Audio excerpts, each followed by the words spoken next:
You know what? I know why. It wasn't tight. That's why. It wasn't tight on the... Okay, so boom. So one of the things that you probably have heard me say is audit your wallet. And the reason why I say that is because no matter if it's right now, it is financial literacy month, but no matter if you're looking at this April, no matter if you're looking at this in August or around the year, that auditing your wallet is something that you have to do.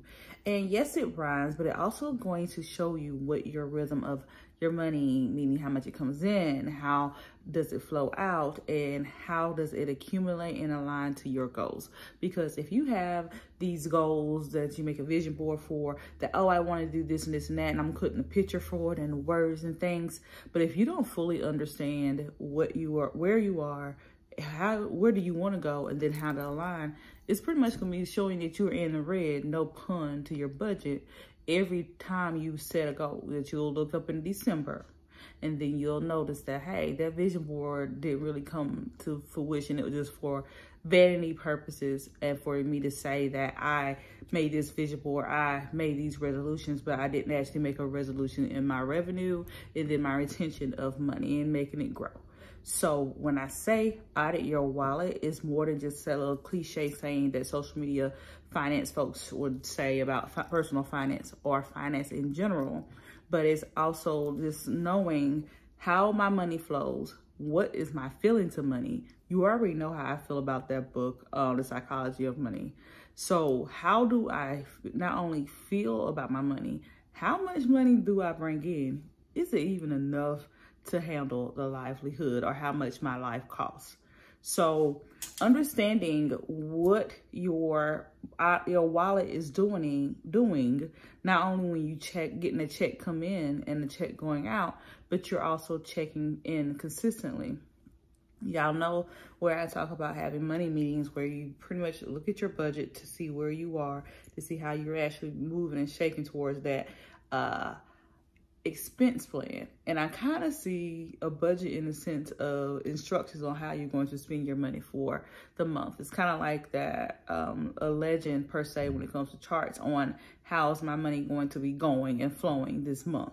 So back to the notion of auditing your wallet, if you are looking at what are your spending and what are you doing, you're going to be able to fully understand what am I doing each month to align, and what am I doing each month to push me away further from that goal or intention that I set for myself with my money. So when it comes to auditing your wallet, you're able to see how things are moving, how things are not moving. And then one of the things that I said on some content a while ago is that how are you going to know I need to make more money if you don't know what money what you're working with now? And then what's the actual gap between how much money you make or have right now, how much money you spend, and what's the median or the need that you're actually needing to maybe increase or meet with what you're doing day in and day out. And that's what I said on TikTok, is that some young lady was like, oh, I need to make more money. Okay, so how much more money do you need to make? Instead of you just not throwing stuff out there or numbers or goals out there, you have to do smart goals. You have to fully know to go and grow.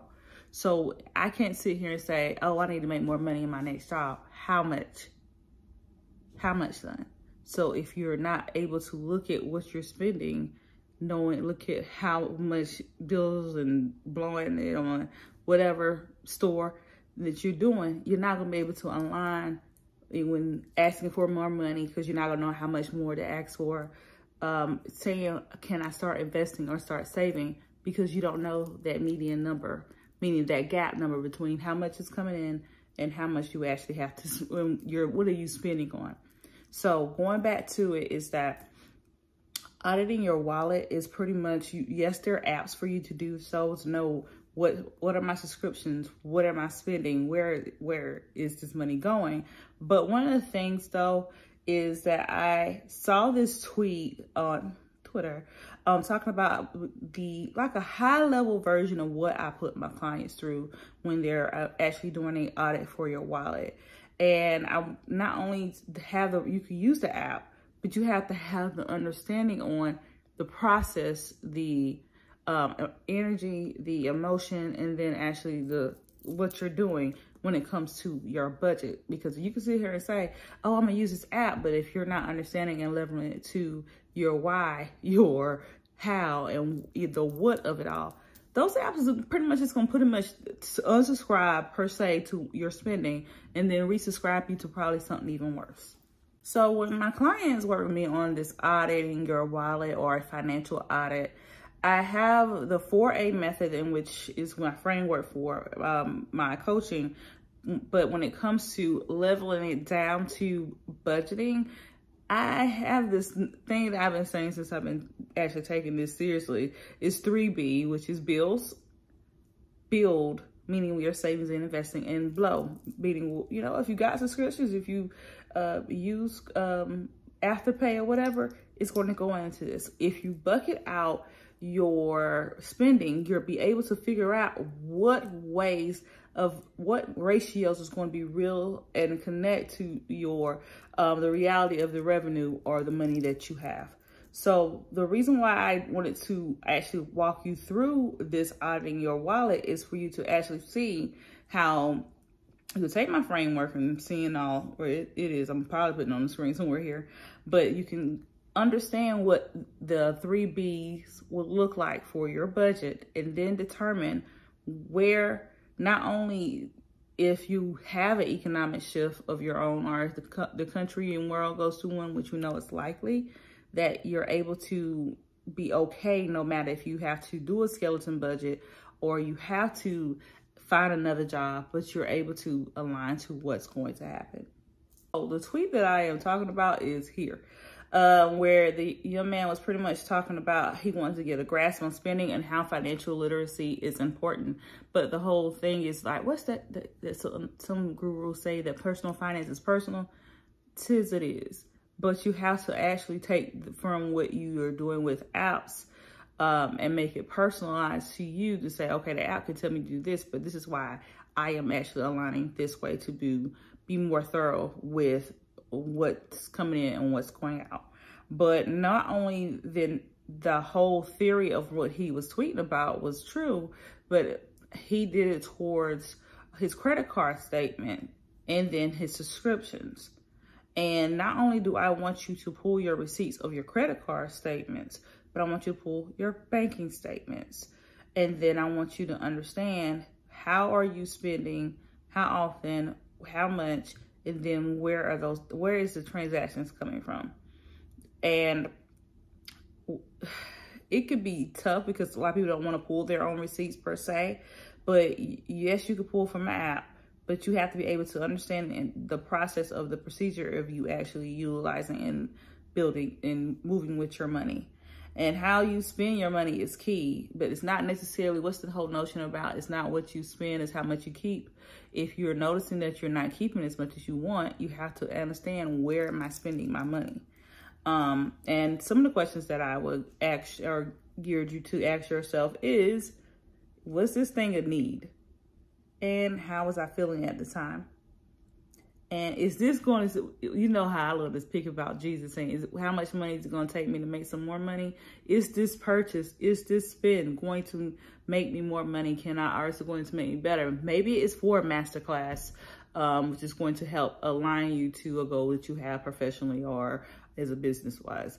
Maybe it is for Udemy or anything like that that's going to yield to something else. That's the notion in which what I'm saying, is it going to make me more money? Then when it comes to credit cards, one of the questions that I would ask is, what's the checking source, meaning the bank account that this credit card is being linked to?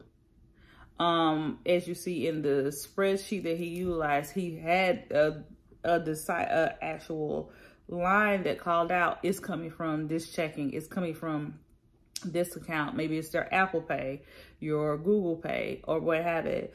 But it's not necessarily that you're trying to figure out what, but you're determining what account it's coming from is going to let you know what your money system is.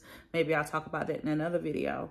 But this Twitter thread is focused on subscriptions, But I want you to not only focus on subscriptions, you can start there and work your way backwards to know if I'm spending too much on the sneaker app to purchase the latest drop, or am I spending too much at Target, or am I spending too much at on DHgate or at the gate? Where are you spending your money? And the thing is that you have to understand how your money flows for it to grow.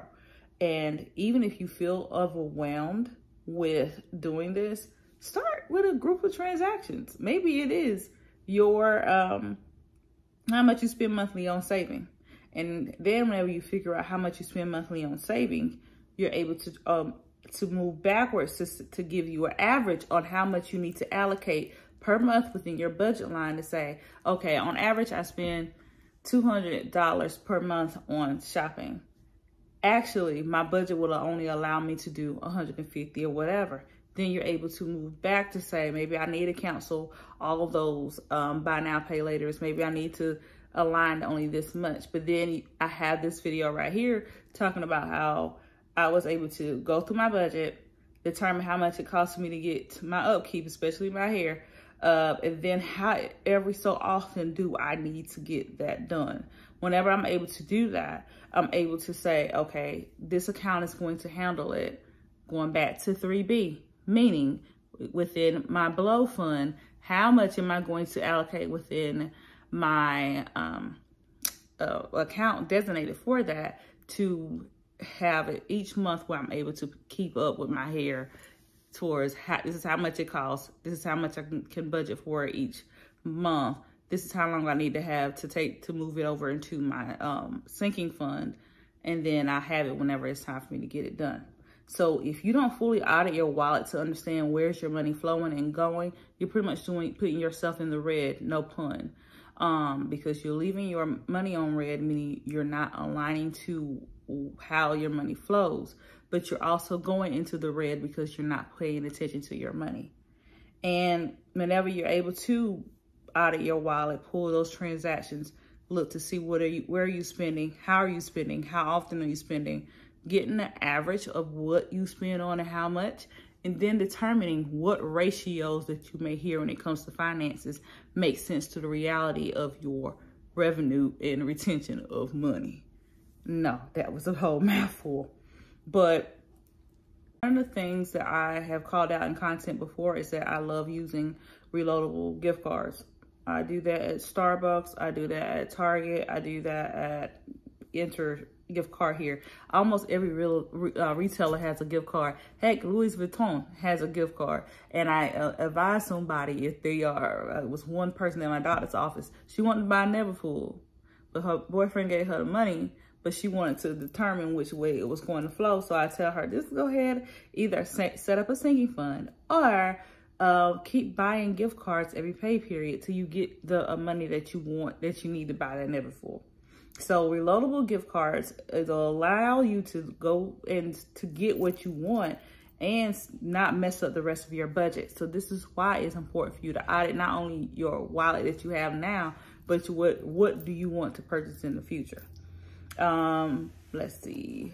But here are some apps to actually help you with that if you want to be a techie with it. But if you want to do it yourself, which I recommend, here's what you will need. You need Excel spreadsheet, Google Sheets, Google Document, your banking, and your financial statements, such as your credit cards, even if it's your brokerage account, if you're doing transfers every so often, and then your budget. The reason why is because you need to determine is your budget working towards what's actually working in and working out when it comes to your money. And while I recommend you doing this at least bi-monthly, every 2 months, until you fully understand how your money flows. If you're going to say, I can only go through my shopping right now because it's too much for me to do the whole audit. Okay, you do your shopping this month. Next month you do eating out. The next month you'll do XYZ. And the next month you'll do subscriptions. You'll work your way up to getting better with your money. You didn't get into this predicament overnight, so it's not going to be an overnight success. Well, if you're want to do it that way when it comes to getting back in track with your money. But let me know in the comments if you have done an audit for your wallet, and then if you are going to do, what are you going to start with doing so, and determine, and what have you determined to be your pothole of your paper or your money. That was one of the things that one of my clients, who now has literally paid off their car 2 years early, determined that their pothole was DoorDash. So instead of them actually going to do DoorDash almost every day, they went ahead and determined that, yes, I used it just so much, but I'm seeing a savings in me actually doing what's the monthly subscription, and then just getting aggressively paying that off. So determine what is your pothole and determine how are you going to fill it up. And then don't forget to like, share, comment, and subscribe. But don't forget to let me know in the comments, how are you going to do a financial audit? And then what has been your pothole? For me, it used to be Target and Sephora. And then I determined what I need to do. Do I need to go ahead and have a budget line for that? And then do I need to just go ahead and determine how often do I need to go to Sephora, and what products, and what's the average of how much it costs? Then I was able to get a gift card to say, this is only for that, and I just keep reloading it. But you let me know what's going on with your wallet, and I'll let you know what's a particular way for you to pivot with your paper as we move through 2023. And that's it.